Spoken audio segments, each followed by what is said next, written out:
This is Mac with Mac's Corner, and we're going to take just a first impressions look at Civilization 6. Not going to keep this video going too long or go too in depth, because that's all it's going to be, first impressions. Once I get a better handle of the game, I'll come back and maybe talk some strategy and that kind of stuff. For right now, though, let's just keep it simple and get us started. So let's just play now, why not? Oh, well, no, it's okay. Well, we'll create a game. Choose civilizations. Let me look through the bonuses and I'll be right back. This is Mac with Mac's Corner, and we're going to take a first impressions look at Civ 6. I have played for a little while, a couple hours, and tried out some different stuff. But this is back to the original, my very first game that I had started after messing around with some other stuff for a little bit just to test it out. I'm not really going to play so much while I record, though I might check in and as things progress and kind of talk through it. But what I would like to do for anybody who's not familiar with the game or knows vague stuff but not really is talk through some differences, because this is very much a Civ game, but they have made a lot of changes that I really like, and can say that they've hit the perfect sweet spot, in my opinion, on what Civ can be. So the good news for them is from what I've observed so far, is they've nailed it. The bad news is I don't really see much of a point for a Civ 7 anytime in the near future, just because I just don't know what they do different, to be perfectly honest, that I've seen so far. So to kind of walk through a couple of the big changes. So you're familiar, obviously, with Civ 5, only 1 unit per hex. Now, the city develops into districts, which you probably read, but let me explain it in a little more detail, just in case you're not quite certain on how that works. So, this, for example, is our, what's it called? This is our science district, our discovery district. Let me hit the production thing here if I can. What I'm trying to do is not change production. Okay, here we go. So you start off the game with a city center. And that's what it says, city center. Now, the interesting thing that I didn't fully understand until I played the game is not everything you construct makes a new district. So in the city center, you can upgrade it by adding a monument, by adding a granary, and that kind of stuff.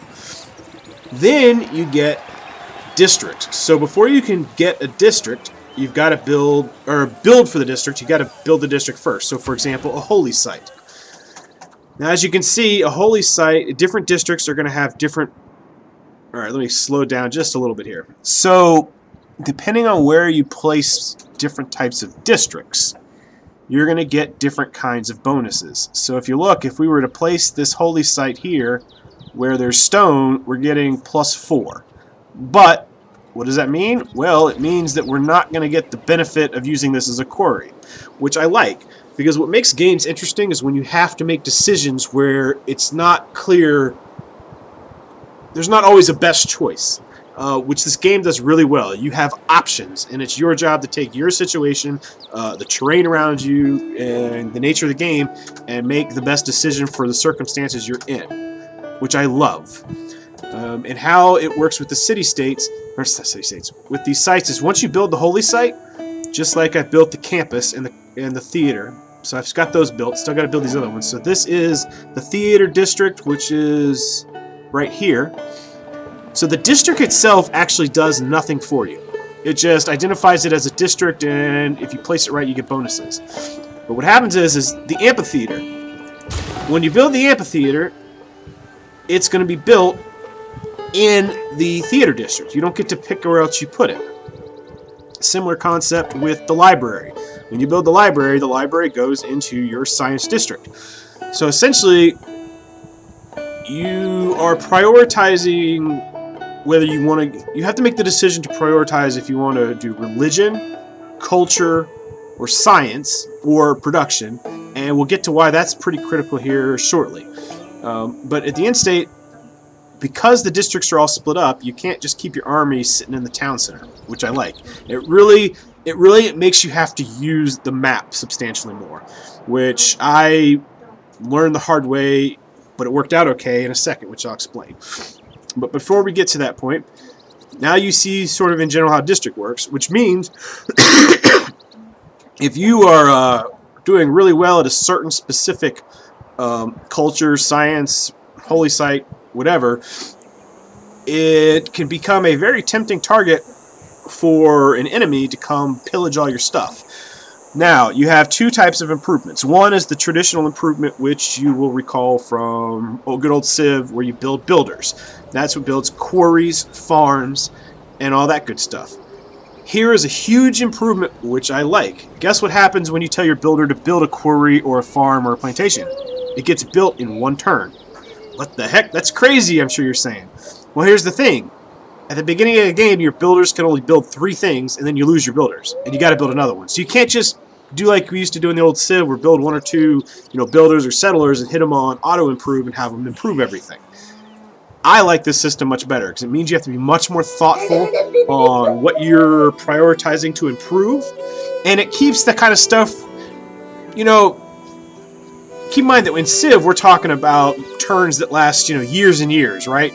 So the idea of something being improved initially, it seems like immediately makes sense. And it really was kind of annoying in other games where you would spend essentially what would be the equivalent of 50 years making a farm, for 3 turns or around there, and then, or even more for some other improvements, and then an enemy comes in and captures your settler the turn before the improvement's built. So not only did you just waste 6 turns with that settler, resources on that settler, but then the enemy that you didn't even see has now captured your settler, and now it's his or hers. So I like that system. There are policies and stuff which you can do to let you use the builders more than 3 times, and we'll get to that later. Another major change is obviously the graphics, which you observe. I guess for some people it's hit and miss. I love the more cartoon graphics. There's a couple reasons for that. One, the cartoony nature of it is it's well done. It's aesthetically very pleasing. It's easy to kind of look at and tell, if I can look at something and I can know that's the science district. It's blue. I got it. There's the simplicity of that nature, but you zoom in, it looks nice. It's pleasing to the eye. And here's another thing. This kind of art is, what's the word for it? It's never going to go old. It's never really going to look old. Like you look at World of Warcraft, and how old is that game? And I know they did some graphical improvements, but the art style is kind of ageless. Whereas when you try and get super realistic with stuff, that doesn't maintain the case. And then you get to a point where stuff's almost too realistic, and then, if I wanted realism, I go start my own new Civ in real life. You know what I'm saying? I mean, I'm being a little silly, but you get what I'm saying. Then we move on to, what was the other big thing? Oh, trade. So instead of having to have your builders build roads are automatically built by trading. So you build a trade, and you can only have so many trade routes. They very much limit trade routes, which I like, so you can't spam them like crazy, because that gets a little ridiculous. And there are certain things you can do to increase the trade routes. We'll get in that in a moment, but I'm not focusing on it right now. But just like as it actually happened in real life, what motivated people to build roads? That's right, because of trade. And private investors would even help with roads because it made getting from point A to point B easier. So the roads are made automatically once you connect a city to another city. I really enjoy that, and I also enjoy it because it prevents you from doing the road spam, where you've got roads just, interlocking networks of roads, and I forget what Civ when you have the railroads, and it got to a point where basically, because of how railroads worked, you could auto-move a unit anywhere in your land for free, essentially, and it got a little ridiculous, let's be honest. So this is a little bit more realistic in how roads should look and work as well. I have not expanded into another city yet, just because of how I'm playing this particular game. And now to move on to some of the other neat mechanics. In terms of leaders, if you really want to know the difference between each of them, I would just suggest go on to YouTube or something and look it up. Not because I'm trying to be rude, it's just it'd be easier to do it that way or research it on the net than me trying to go over it all. But you can see you start off with rumors, and I don't know yet, I don't have experience with it. When I get more, we'll talk about that, the experience with spying. But if you keep touch of the rumors, you can kind of get an idea of what's going on, though I'll tell you details, but both of the Queen of England and the Herald of Hardrada Norwegian Empire declare war on me, but I was able to fight them off, though it did kind of cost me a little bit. So warmonger are used. I don't know what the warmonger penalties are, so I'll have to figure that out later. What is cool is they speak in their, hey, Fish Wizard. That's Fisher Wizard, by the way. You've probably know him and I play a lot of games together, and once he gets his Civ 6 in, we'll do a multiplayer with him, I'm sure. And when they introduce themselves, at first I thought, I'll be honest, I thought it was just the kind of normal, like, you know, blah, blah, blah, you know, Civ talk, and then the translation in English. But I think it's actually Norwegian that he was speaking, and I just didn't know because I don't know Norwegian. The reason I say this is when the Queen of England came in, she spoke English to me. So I can only assume he was actually speaking Norwegian to me, which is pretty cool. There is a little more depth to the characters.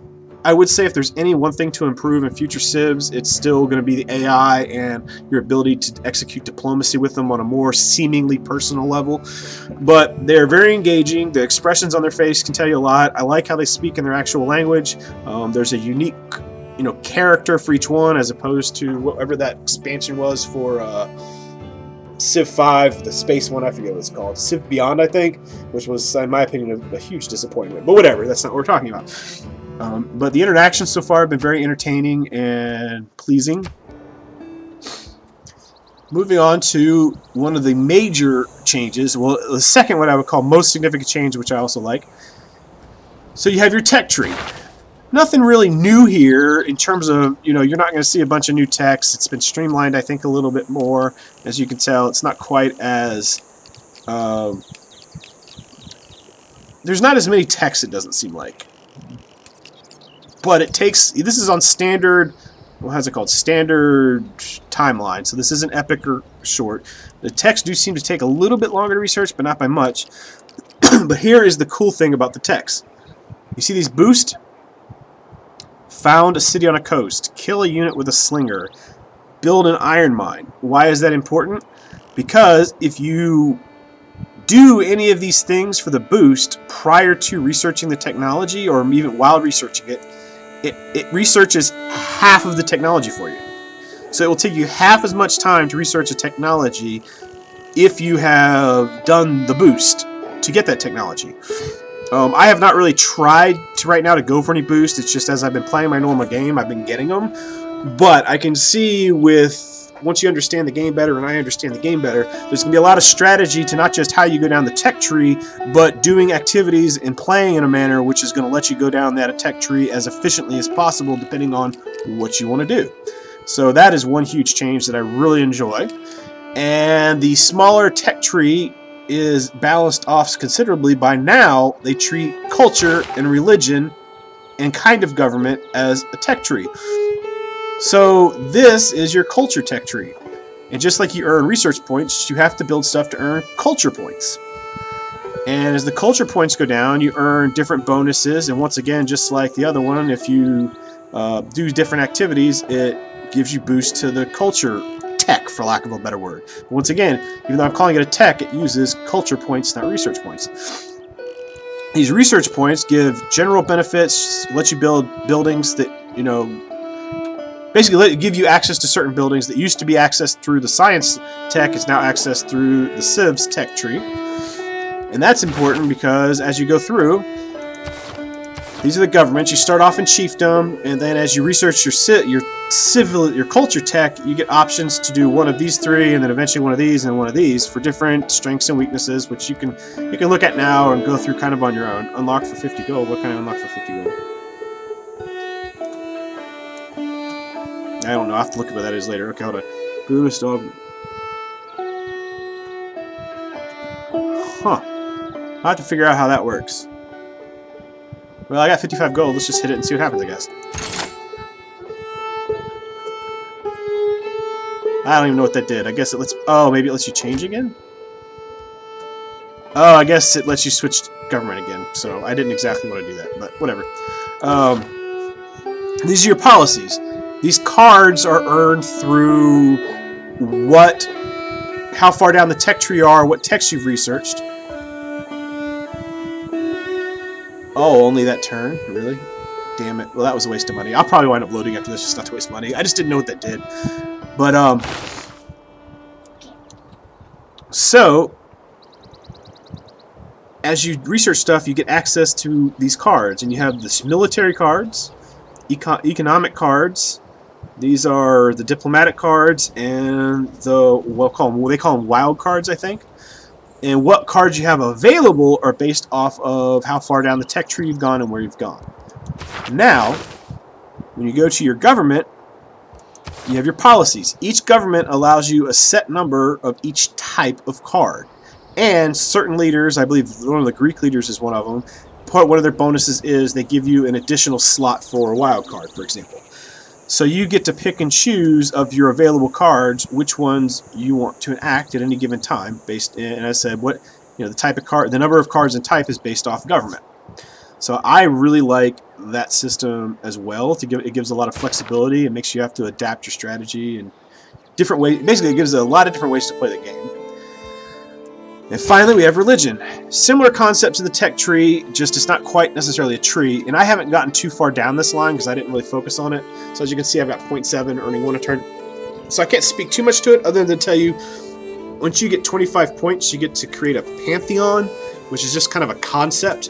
And there's a whole bunch you can choose from with a whole bunch of different civ-wide bonuses. And this just happened to be the bonus I picked, but there's a ton of them. And as you get more points, you get to found a religion. And each religion bonus gives, I guess, this kind of stuff. So what are we? England, Norway. We don't have a religion yet. And so far, no religion's leaked over to us. And to be honest, I don't know exactly how it works. But each one's going to give you a bonus. And I don't know if you can found any religion. So founder unmet player, founder England, founder Norway, unmet player. So they've all been claimed, I guess. All religions. So there's 5 out of 5. So there's 5 religions, and I guess if you're the first one to found it, there's some sort of bonus, I'm sure, and it lets you spread that religion. I did not focus down that way. But once again, it gives you an entirely different way to play, which I really enjoy. And another difference, which I enjoy too, is great people. And how this works is, my only thing I don't like and I could be misunderstanding. I don't like how recruiting all of them seems to come from faith. I mean, it makes sense to a point, but not all people are faith-based, And I don't know if that's going to change or what. But you need both gold and I think it's faith. So let's see. Oh, great person points. So I don't know how that works. I got to figure that out. So recruit progress, it's saying 87 out of 120, but not for these people. So I'm not sure. Unless maybe they've been taken. Hold on. Great merchant. Hold on. Previously recruited. Confucius, Lozil, Ovid, blah blah blah. Nope. That's it. So the bottom line is, I'm still figuring this one out. Because apparently I'm making progress in recruiting these two. I'm not making any progress in recruiting any of these. And I don't know why, because... or recruit with patronage. Is that why? Okay. 3 great scientist points per turn. Merchant points per turn. Got it. I'm tracking now. Okay. So, depending on what kind of great person points you're building, is going to... you're going to be able to get different people, and apparently if you have enough faith or gold, it looks like. Yeah, so it looks like if you don't have these points, you can also spend gold and faith. So that gives you another option with faith to use faith instead of great person stuff to get these great people, or to just make a lot of money to get these people. Which really, now that I'm thinking about it, gets to the core of why I love this game, and I'm loving it so much, and I love its potential, both single player and especially multiplayer. There is no right way to play this game that I can tell. You can specialize in a specific path, and specializing in that path does not necessarily lock you out. For example, if you went pure faith-based, pure religion, focused only on religion, prioritize religion, if you look, it doesn't prevent you from getting great people. Same concept. You can go pure economy, just want money, and specialize on that. And even though it does cut off some avenues, it doesn't cut off everything, because you've got multiple ways to achieve this. Now, down the tech side, I don't know about that so much. But at least in terms of great people, you can do that. And here's another thing. Be like, what about production? Check it out. Not only can you purchase items with gold, You can purchase items with faith. And that, to me, is pretty crazy. So, right now, I have focused mainly on research and culture, and that's about it. This money I've got coming in is... I'll talk to that in a second, but it's not because of anything I've been investing in, really. And just starting to kind of maybe... I'll probably get a holy district built here pretty soon. So another thing is, I don't think a jack-of-all-trades kind of civilization is necessarily a loser either. But it comes with its advantages and disadvantages. You don't really have a weakness, but you don't really have a strength and a set strategy either. So adaptable versus being vulnerable to someone who's really specialized in something, you know, like religion. I can already tell I'll be fine unless this Catholicism does something crazy that I don't know it can do. You can also choose to specialize. And how you specialize, the manner you specialize, what you specialize in, it's only going to really work if you're doing so not based off your favorite way to play, but based off of you making those decisions given your current situation. And some of it's going to be guessed luck. Some of it's going to be strategy. Some of it's going to be luck based off whatever players are doing. But there's a lot of complexity to the Civ that was not been there before, but it's presented and done in a very simple way. I don't know if that makes sense. But that's my impression so far of the game. And second to last, I think we're talking. So I have one more thing I wanted to discuss. Oh, okay. So another thing I'm enjoying, at least with the AI, they surprise attacked me kind of out of nowhere. But to be fair, when England did it, I only had one warrior, and they had like 4. And she was kind of warning me ahead of time. The one that really was, and I'll talk through that. So she came in, and I jacked up my science thing, which it goes back to the specialization. Specialization can be really powerful until, you know, you're getting 80% of your research points from a specific distance or district, and then somebody manages to occupy and fortify the district, and then you're just SOL.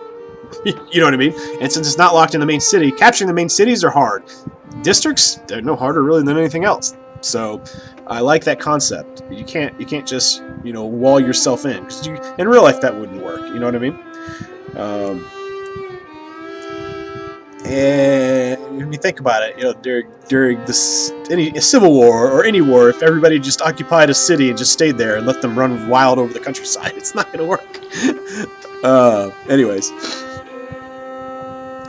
and what I liked is after I managed to kill some of her units, push her back, and I guess she got attacked from somebody else, she wasn't out to fight me to the death. When she realized she had done some damage, and she had pushed me about as far as she was going to be able to before I started going back, she offered me not only a peace treaty, she actually offered some decent chunk of change per turn for the peace treaty.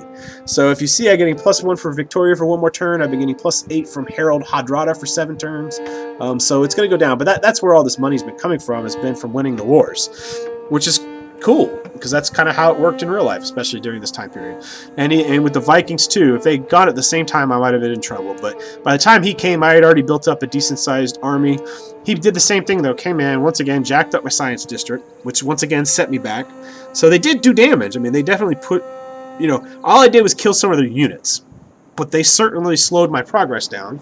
But once he realized he wasn't going to be able to win, and I was pushing him back, he did the same thing. He did a treaty. And I like that, because one of the most frustrating things in the old Civ games was these Civs that just wanted to fight to the death. Like, you know, they would not surrender until they were basically about dead anyways, at which point you're like, you're about dead. Why am I going to let you surrender now? But when they started offering me those surrender terms here, this early in the game, it was like, well, yeah, because counterattacking and ending the war by killing them really at that time was not necessarily feasible, and it was more trouble than it was worth. So I like how they've modified the diplomacy a little bit in that regard too. And I think overall that is about everything I wanted to speak to initially. Once again, this is a first impressions video game, or video. I'm going to go ahead and play along by myself for a while, because it just wouldn't be a fun game, I don't think, to, you know, play together with. And once some interesting stuff happens, or I've learned more about the game and that kind of stuff, I will check in later. Quick thing that I did forget, I also love the quotes in this game. First, if you don't recognize the voice, that is Stark Oh, I forget his first name, but Lord Stark from the first season of Game of Thrones. I've heard him, and he's a great voice actor, a great actor in general. He really fits this perfectly. But not only do I like the voice actor they're using, but the quotes in here are back to the quality of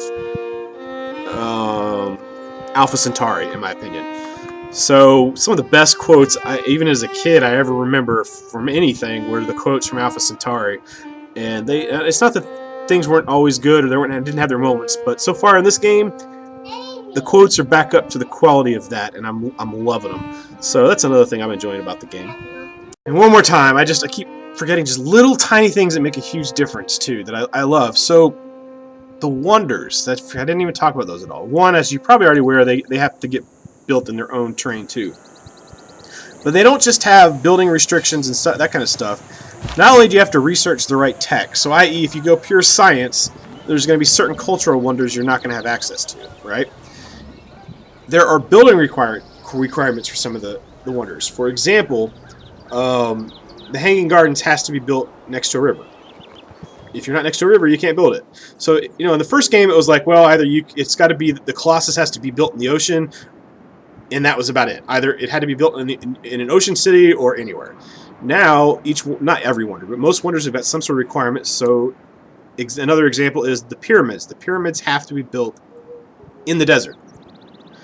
So, I really like that too, because even your wonder strategy is going to change depending on the terrain around you, where you're located, and the whole thing. It used to be one of my favorite strategies, but it's not really feasible anymore, which is a good thing. I used to love to spam wonders, but you can't really do that here, and I enjoyed that as well. So I wanted to point that out before I forgot. Our first great person, which was a scientist, and here's how they work.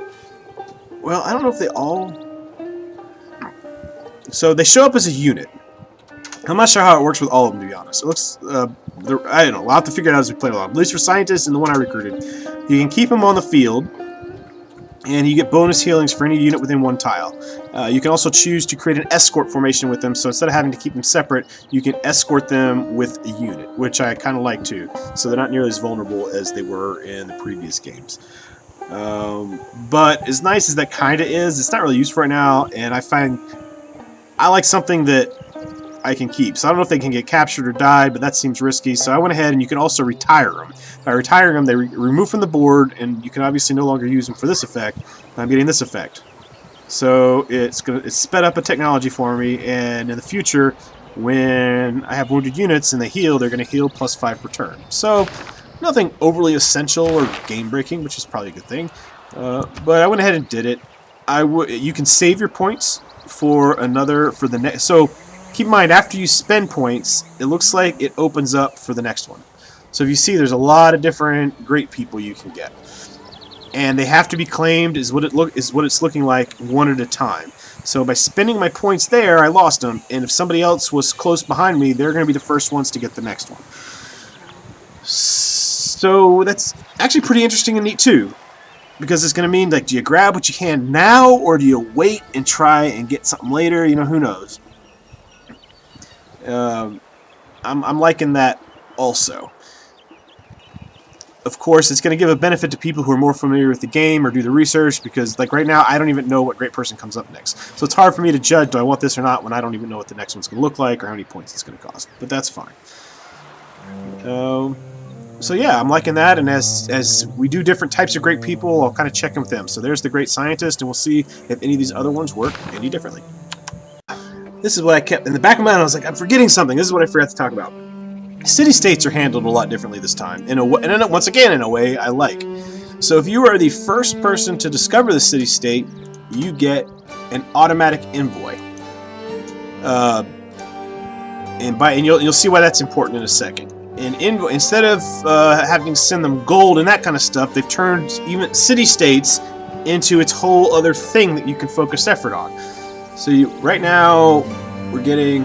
Let's see if it'll let us know. Let's see. I'm trying to. Okay, well, I forget how, but you start off either none or earning like one influence a turn, and different policies and stuff will increase how quickly you get influence. And the reason that's important is because there's different levels of working with the city-states. So, for example, Hong Kong. One envoy. This envoy we got automatically for being the first person to discover Hong Kong.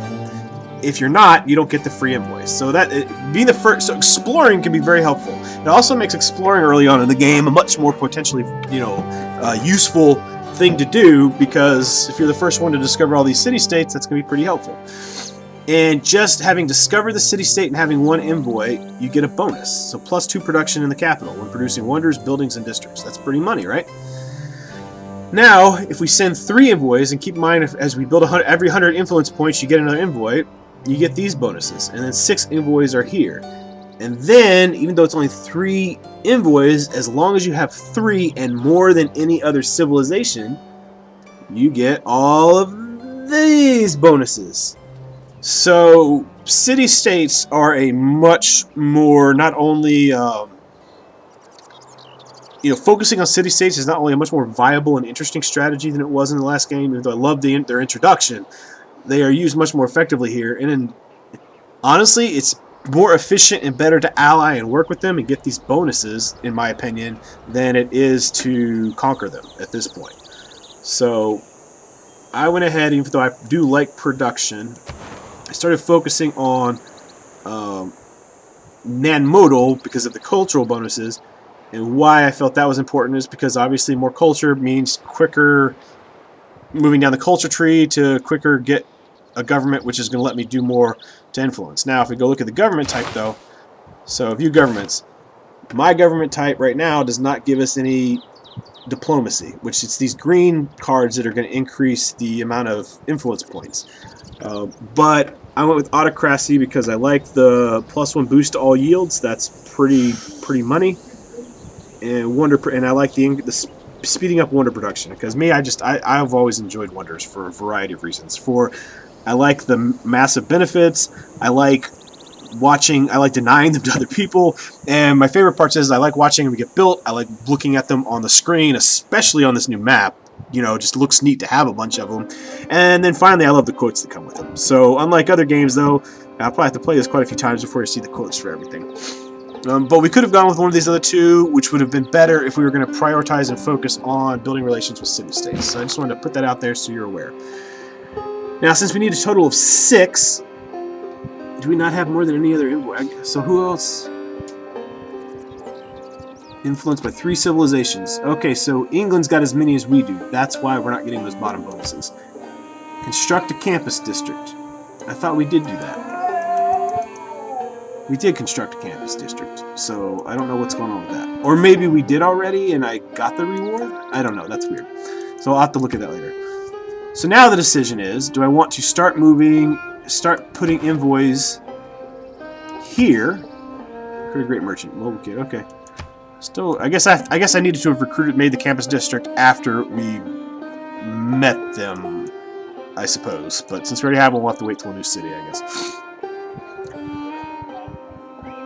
If we add another envoy right now, it's not going to do us much good because we need 3. But it will help us eventually. But what I'm going to do is I'm going to keep right now... 1, I don't want... Worst case, I don't want England to get the bonus, right? And for right now, we'll get the bonus. So not only when I do 3, we would have had it already, except for England. So we're going to go ahead. Let's go back. And whoop. And we'll confirm placement. Oh, and now we see even more stuff.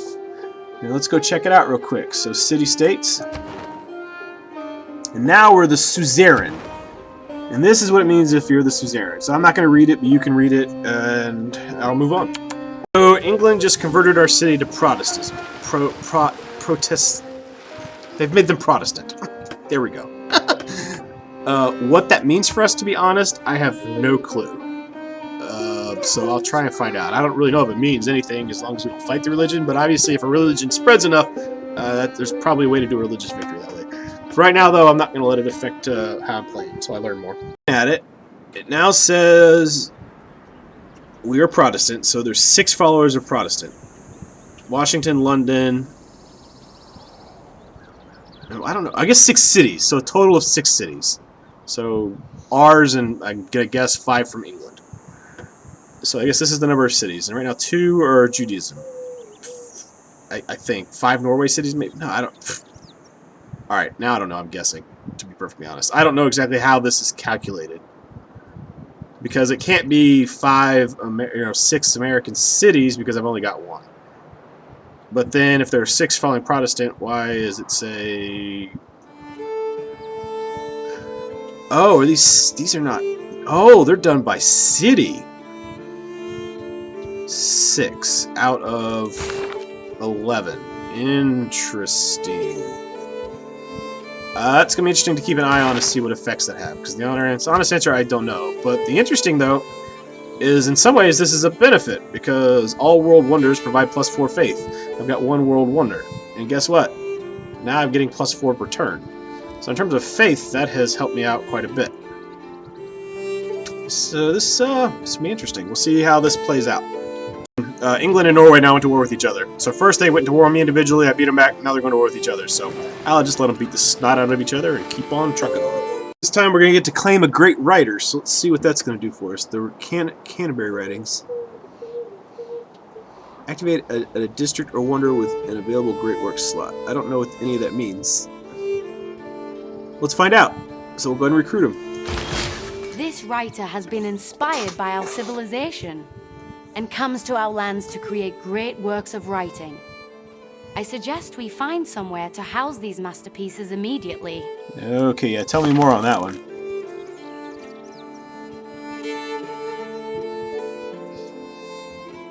Alright, let me figure this out and I'll try to explain it. Truth and honor, freedom and courtesy. Okay. Displayed in the palace in Washington. Alright. Okay, so you need a place to put them, and the palace came with 1 slot. So great works here, and right now the only place we can put them is in the palace. Culture and tourism goes up. That's good. A knight there was, and that's a worthy man. Now, we only have 1 display place, so it's not just a matter of getting them, I guess. It's a matter of having places to put them. So, and it looks like it's civilization-wide. So until we have another place to put a Great Works, guess we're SOL, so we'll work on that. An example of negotiation, open borders. Now, they're offering me 15 gold open borders. Of course, the last time they did this, oh, you can trade Great Works. Now that is interesting. You give me some horses? I guess not. 15 gold. I don't want open borders, though, is the thing. Because last time I did this, she came to war with me. But, alright. At least I'll be able to pass through her country if I need to. Alright, well, we'll roll with it. Thinking about it, and since we're not in a fight right now, +1 boost to all yields. So, at first I was thinking that's everything, but that would be 2 apiece. So I'm thinking, I'm going to test it. So, 2 food, 1 production. I'm not sure where that +1 bonus is going or coming from. So let me see what's going to happen here. So food, so we'll try and look at this and remember it. 16, 37, 16, 13. And we'll go back. And let's go ahead and change our government because we can do it for free this time. And let's go to we'll go to a republic. Get us more great people points, which we want.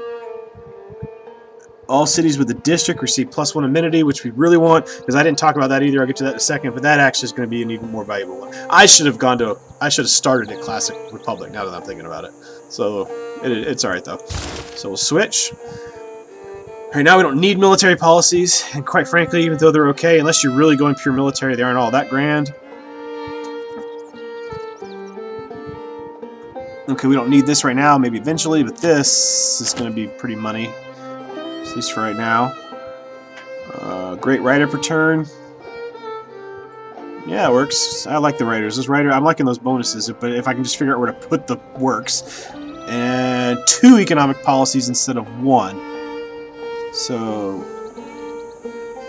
I don't have a holy site yet, though that might be useful later. Campus. I gotta figure out these adjacency bonuses because 2 specialty districts, so for right, that might be good. I do like this.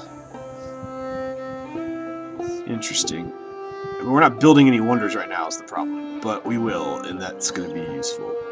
And this isn't immediately useful right now anyways, because I've already building something that'll give us more housing before this growth happens. So just because I don't know when we're going to be able to change it again, we're going to go ahead and do that. Because it's only free if you do it during certain instances. You can't just change it willy-nilly every turn. Yeah, I don't know what that yield bonus was giving us, unless I missed something. I'm not sure how that yield bonus worked, but it doesn't do what I thought it did. Well, that's for sure. To see improved now that because the turns were taking a while to go, and there's the option to enable or disable quick combat and quick movement. I wish there was a way to disable or to enable both for when the computer's fighting the computer, but not when they're fighting you. So I hope at some point that becomes an option. Started working on the amphitheater now that the aqueduct is done. We'll be growing a lot faster too, apparently. I don't know. Hold on, why did that happen? Not that I'm complaining. What did the aqueduct do? Well, it did something important, because we're growing a lot faster, and we got a lot more housing. So, working on the amphitheater, which will give us another slot for our great writer, as well as doing some other benefits. I'm gonna try and make it a while before I stop again. I'm just noticing all these little things. Come on, this is my first time playing. That's why it's a first impressions video. Look at the details. I mean, you see the arena, and you can see, look, you got the horses moving. I mean, just it is obvious that a lot of care and attention and passion went into this, which is great. One of my major weaknesses is I haven't spent enough time spreading out. But gold so far for me has not really been overtly useful, so I think I'm going to go ahead and start using gold for settlers and work it from there. So I'm going to have this be my progress city and get another one going to do at least something. And him in arms took, and gan him kiss. Alright, so now we're displaying another one at the amphitheater, which is once again for tourism, for culture. So culture wasn't my intention, but it's turning into kind of our go-to thing right now, which is just fine. Okay, so we're gonna get our 6th envoy sent here, and let's see, 3 is still the most, so that'll be enough, and then we'll start working on Hong Kong. Good times. So we just got monarchy, which unlike these, see that one Civ Tech lets you choose between these 3. Monarchy's kind of down the tree. And it looks like it's going to dramatically help with our city-state stuff. We're going to lose the amenity bonus, which has been useful. But instead of getting 3 per turn with this, so you start off getting 1 per turn with the chiefdom. Now we're getting 3 per turn, so that brought it up. Now we'll get 5 per turn, but at 150 points? That's interesting. Oh, but at 150 points you earn 2 envoys. Got it. Okay, so that's pretty money right there too. Now it is military focus, which I don't like, but I like the additional housing. I like the bonus influence points and that stuff, so we'll roll with it. We're gonna make up for that amenity thing by now we can use this policy to get our amenity back. So it's got its advantages. Not clear to me is what amenities do and don't do. I know not having enough is bad because they say you can rebel, and having more I'm guessing is good, but I can't find yet where it specifically gives you the bonuses and stuff, so there is that. Seek and you shall find. So I've got the reports going on up here, and once you do that, it pulls up this menu. Yeah, I seem a little weird for a second because my camera's on, which is usually not the case. I hope it's off on the recording button. And if it's not, and you've seen my happy mug up on the top left corner, my bad, it wasn't intentional. Alright, the camera's on, but it's not putting it in the video, which is fine. Anyways, so it looks like amenities are doing something, I just don't know what. Because right now Washington's at 0. So you'd think it wouldn't give you any plus or minus bonus. But it's doing something apparently. Tourism, I don't think is really important now, but I'm sure it becomes important later on. Maintenance cost. No diplomatic deals, I guess. Or yes. I guess not. And here's total income, total expenses. So, hoorah. For a while, nothing really major to report other than just expanding. Just kind of give you an idea of where we're at. Set up a trade route to Baltimore. We'll soon try to set one up to Los Angeles. These two extension cities are expanding pretty decent, actually. Got a builder going up here, making improvements. Got access to copper. Have him improve all this. Probably have to do another one. I got a civic in that lets him go 5 times instead of 3, which is nice. But I still think it's going to be enough for everybody. Built a chariot down here just to do exploring and kill some barbarians. And it definitely looks like we want to send a settler down here too. So I've got one being built in Los Angeles, and just going to keep exploring and expanding where it makes sense. Keep in mind that while we technically only have 3 cities, we're about to have 4. We're next to a warmonger, Viking, who I've tried to make friends with. He ain't having it, even though we're not technically at war yet. Biggest problem is he's conquered England, so he's pretty powerful. But the ace we have in our hole right now is we are the, whatever they call it, the suzerain. Basically, we're allied with these city-states to a point where they will go to war with us. We're getting access to, basically all these bonuses.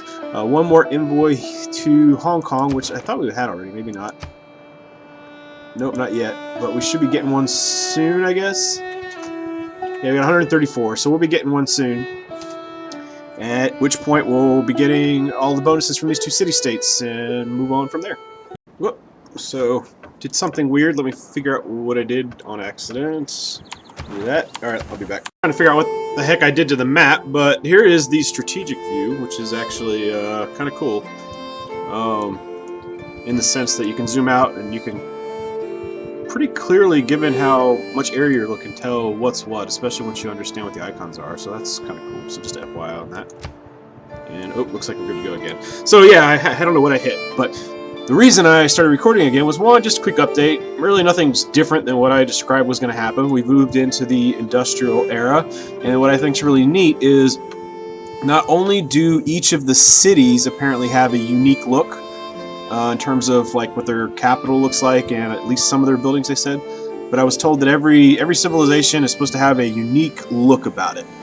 So there's like the White House, for example. And let's see what this place looks like.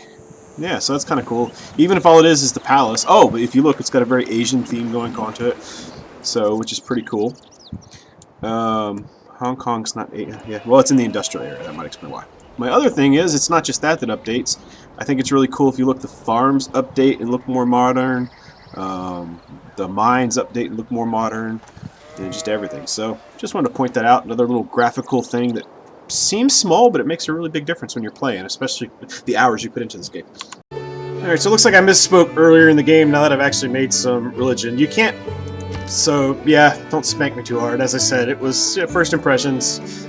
Apparently, no, you can't buy buildings and stuff with faith. I was wrong with that. But what you can buy is things like missionaries and apostles, which you can read there by pausing if you'd like. So, finally got to building a religious district, so finally making some points. We'll see how it goes. Alright, so we're building factories now, and let me show you what they're about and why I'm not quite sure if they stack or not. So, let's see, is it going to let us? Alright, hold on. Well, it may not let us show it because we're already building. Well, anyways, the key thing is it gives some pretty good bonuses, but it also says it gives the bonuses to any city within 6 tiles. So 1, 2, 3, 4, 5, 6. And then 1, 2, 3, 4, 5, or 1, 2, 3, 4, 5, 6. What I don't know is I'm building a factory in each. So what I'm not sure of is, can you only get the bonus once, or can the bonus stack? Like, is each city basically going to feel like it has 3 factories? That's what I don't know. And that's a pretty crucial thing if they do stack, because it's going to mean you want to spread out no more than 6 cities initially. And man, if you can do 360 around your capital, you can create quite the little industrial center. So just food for thought. Alright, so we have moved into the modern era, and that's not the one I wanted. Hold on. Okay, so as I was saying before, I so rudely saw my ugly mug on the top left corner because I actually had the camera on. We have moved into the modern era. And that's all I really wanted to show was the change of graphics. So we've got the Oxford University up, which was nice because we beat the Vikings to it, and that's actually a pretty big deal. 2 free techs, and there was something else that I wanted with it, not to mention increased science and stuff. So we're trucking along pretty good in terms of overall kind of ability. Need to work on. I think I've got gunpowder now. I gotta promote units. So yeah, I remember we're working on gunpowder. That's right. I think we're working on gunpowder. Thought we were. Ooh, what is going on? If we're not, we need to soon. I thought we were. So let's go check this out. Hold on. Where's the warrior? I need a warrior. There we go. Upgrade to infantry. Yoink. And we got a promotion available. So the good news is we do have an infantry. The bad news is I don't think we can upgrade any of our other like stuff. So they're basically just acting as garrison units to get some what's it called? Amenity bonuses. So we got one infantry. I don't know how far along. I'll move him to Washington, I think. And we got a promotion, free promotion for everybody. It just said promotion. Oh, maybe we can't do it all in the same turn. That might be why. So let's promote the spearman. We'll give him we'll do combat strength versus melee units. Now the idea here being they're already good against cavalry, so let's make them a little better against melee units. That seems to make sense. And I got a promotion from one of the wonders that really didn't do me much good, but it was good to keep somebody else from getting them, which gives every unit. Oh yeah, it wasn't even an expensive one. This one right here, the Chinese Stone Army guys, whatever it's called. You can look it up and figure it out later if you'd like. But it prevented them from getting it. And it wasn't really an expensive one. It took me like 8 turns to build, so it wasn't too big a deal. First units in districts, interesting. Yeah, but I like being able to defend from range attacks. And that's pretty much it. All I really wanted to show you, these little archaeological things. You can find artifacts and put them in museums, which is cool, but as of right now I still can't build archaeologists, and I have not figured out how to build archaeologists, so we'll have to figure that out at another time, but that's another little kind of cool thing you can do too. So we'll check in when something interesting happens. Okay, this is going to be interesting because Norway just declared war on us. I do have more military units than I had before. I'm going to play a defensive game and see how that works out for us. In the meantime, try and get some more artillery and tanks maybe? That's what's got me most concerned. So we'll see how this goes. It's going to get interesting, I can tell you that. Alright, so the war is once again over, and it's kind of a bit of a mixed bag. I think mostly in our favor. They invaded and did quite a bit of district damage around Baltimore. That was about it.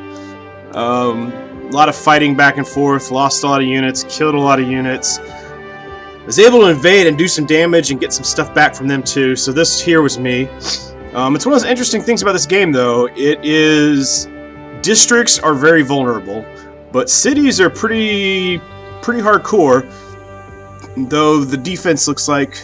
Alright, so 64, and this used to be full in terms of being blue.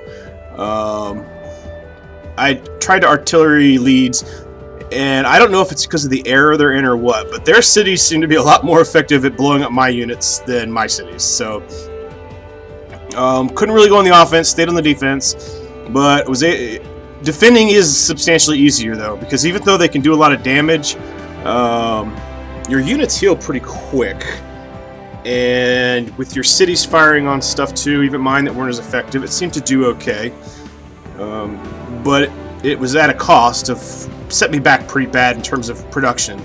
On the flip side, if we look at the deal that he had to make, I kept thinking I was going to invade, so I kept refusing peace with them until finally even I realized it's just not worth it, especially with what really got me was the war wariness. Even though cities with fighting going on around them, there is an ability or a policy that either reduces it or illuminates war wariness for battles on your territory, but I didn't have it.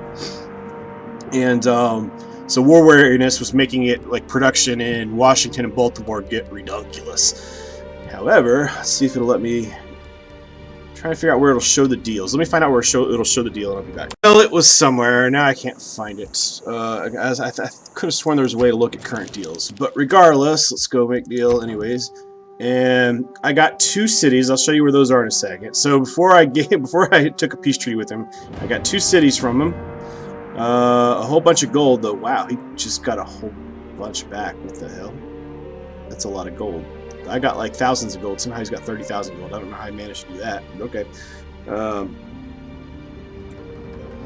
I found artifacts too. I'll show you that in a second. But got his Blood of the Martyr, his great works, a whole bunch of money per turn, and access to all his resources. So we wound up overall, I think, better. But it just kind of depends. But bottom line, just bring it up because for me, it's a new morning. I was playing late into the night. So I'm catching myself up too, and that's where we're at. Had an archaeologist digging up fossils, which creates some pretty decent benefits if they're themed. What themes means is they're all from the same era, and these all were. So really piling in the culture here. When I can, I'll make another museum and go after some of these other fossils. I really do like how they're doing the great works for a variety of reasons. So one, it keeps you from spamming them. You got to be thoughtful about how you do this. Is one reason. Another reason is because it's legitimate great works, like these writings and the songs and stuff is like the real deal, so that's pretty cool too. Anyways, without further ado, hope you enjoy, or hope you are enjoying, and I'll get back to it. Oh, okay, another thing I'm doing is spies are... Sure. Why not? I don't want to show it, but I got a spy doing missions. I can try and show you that later, but spies are actually pretty effective in this game, more so than other ones. So right now, we're currently stealing a tech boost with our master spy. They go up in rank and experience. It's hard to do initially, but once you get good experience, I've got a 90% chance of success. And what's cool is you don't get the tech, because that would be too OP if you did. But what it does do is it gives you if they have a boost, it gives you their boost, which is pretty cool. And I guess this guy never learns. He just denounced me again. Why that's important is one, lowers our relations, but two, if you denounce somebody after 5 turns, you can declare war on them with less penalties. So this will be interesting. By the way, we've got our first aircraft built. I skipped the biplane, went straight to the just to get straight to the modern or semi-modern fighter, which for the Americans is a unique unit. So if they do go to war with us, I'm going to build 4 Mustangs and 4 bombers, and I'm just going to bomb the bloody whatever out of them. So that's the plan right now. So this is interesting. I could be wrong, but it looks like walls don't repair. So walls are there, and they substantially increase defense, but as I said, it looks like there's not a way to repair them because the computer hasn't done it, and I haven't found a way to do it, which is kind of interesting because it means they're useful, but you can't just sit there with a city and just absorb attacks all game, if that makes sense, which is kind of cool. He might have spoke too early about my plan because he's got fighters out now too, except his are not P-51 Mustangs, so hopefully I could outproduce him or upgrade here ASAP. Okay, so one of the things I didn't realize is at turn 500 we have to go by a score victory, and let's just say we're behind. So in terms of science, we're behind. And by the way, this is on King difficulty, my first time playing, which maybe wasn't the smartest move, but either way, we're basically behind on everything, hence the price of trying to do everything as opposed to specializing. But well, partly to expanding early on is actually kind of in some ways more important than the other games, oddly enough. Well, I don't know. It's too early to say that for sure. I mean, we're not doing bad, but we're not going to win unless we do something crazy. So even though we're completely out-teched, I'm going to surprise attack Norway and hope I can do something with them. They've got better fighters, they've got helicopters, but I'm not seeing a lot of infantry is what I'm hoping. I got artillery, I do have some fighters. I'm going to stop worrying about the space race, and I'm going to go all military with what I've got and see how it goes. Alright, I wouldn't say it's going well, but it's not going horrible. We're at least doing more damage than we're taking this time, which is actually kind of a first. Let's see where we're at with score. I think that's the only, yeah, so... Oh, we're leading a cultural victory now. Alright, that's interesting, but not necessarily going to help us, to be honest. Because we're leading, but if you look, we're not, like... So, I don't know, call it me, you know, just based off how far everybody's come, it seems like they really need to extend the what's it called? the number of turns. Because if you look, nobody's really near a victory, and there's only 25 turns left. And I kind of wish they'd turn it off. I don't like scored victories anyways. It just seems like nobody actually completed. Multiplayer is one thing. I mean, I kind of get that. But single player really should give us the option to turn it off. And maybe there is one and I didn't see it. Who knows? Okay, voila. I definitely wouldn't call that easy, but there we go. Let's see if that did anything for our score here. Apparently not. So I don't know how score gets measured, to be perfectly honest. But yeah, apparently that didn't do us that much good. Let's just... Hopefully they're in the lead right now, so hopefully we can keep going before the game's over. And knock them out so the high score goes away, and hopefully we'll do enough to catch up. We'll find out. Looks like we can keep the city for ourselves, which really isn't going to be that useful, I don't think, at this point. Liberate the city to reduce warmongering penalties, or raise it. Now the question is, what points will it give us? So,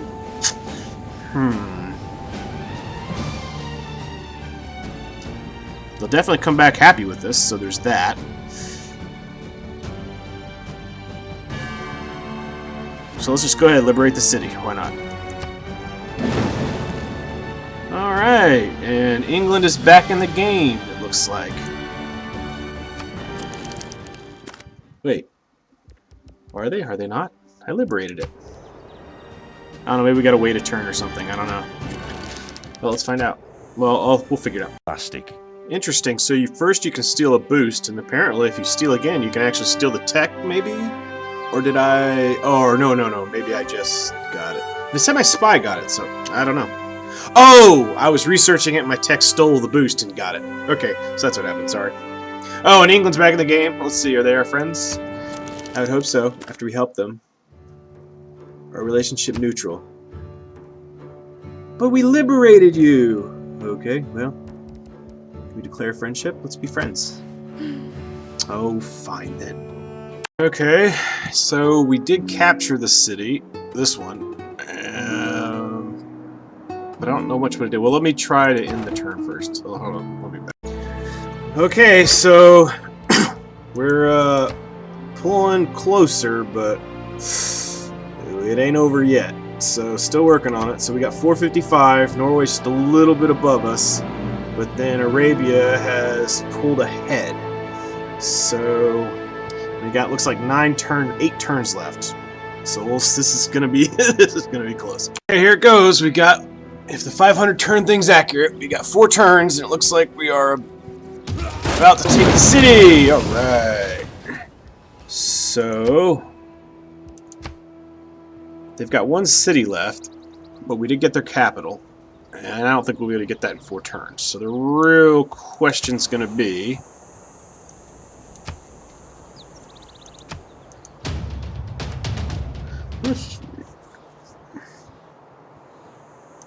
Are we going to get enough points? Sorry, I know, it's like... just thinking for a second. And these are just barbarian units. The Norway dude's still at the air base? What the heck? Okay. So they didn't lose their units in the airbase, but if they have nowhere to go, I wonder what will happen to them. We'll find that out. So we shall see here in a turn or two. I'll be back. Alright, looks like that pulled us ahead. So, never say never. So, of course, somebody could potentially come out of nowhere and nail us, but I think we're going to be okay. Don't see why we wouldn't be. Nobody's really got religion points. I don't know. Religion doesn't really give you points or what, or if nobody really focused on it. That's interesting. So let's, I'm going to go ahead since we're almost done. Well, no, I'll come back once the game's officially over and we'll see the ending. Ages ago, have you forged a civilization that has withstood time itself? Though countless civilizations rise and fall around us, we do not just survive, we prosper.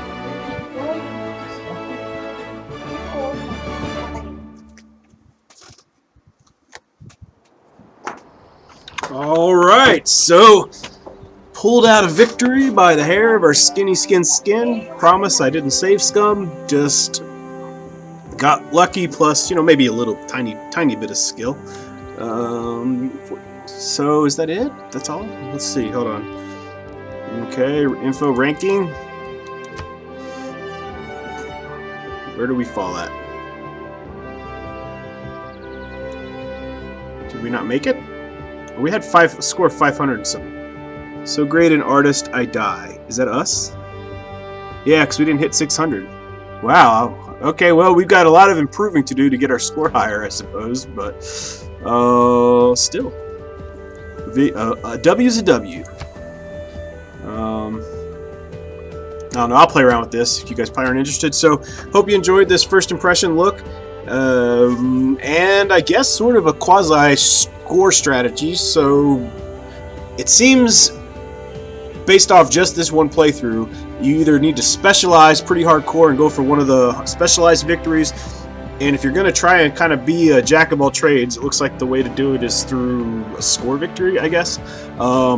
It was also on King difficulty, so either way, hope you guys enjoyed, and please, if you liked the video, subscribe if you haven't. We've got tons of other stuff on the channel. Without further ado, Mac out.